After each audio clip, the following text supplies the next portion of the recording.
विशेष म्हणजे काय करायचं आहे आपल्याला, तर आज मका कणस जी आहेत ती भाजून खायचे.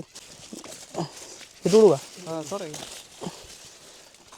हे बघा, अशी ही कणस आम्ही घेऊन चाललो आहे आता. हे बघा जाळ लागला आहे, काही सगळं वाळलेलंच होतं त्याच्यामुळं पटकन आग घेतली. हे बघा सोलल्यामुळं कसं आहे,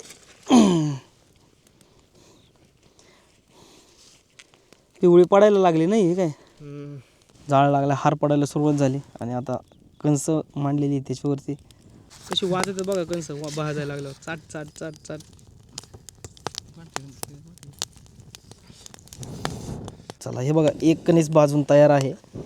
आता आपण ते टेस्ट करूया, खाऊन कसं आहे ते. खरं तर चांगलंच लागणार आहे, कारण गावातलं गावरान कणीस आहे. हा होय.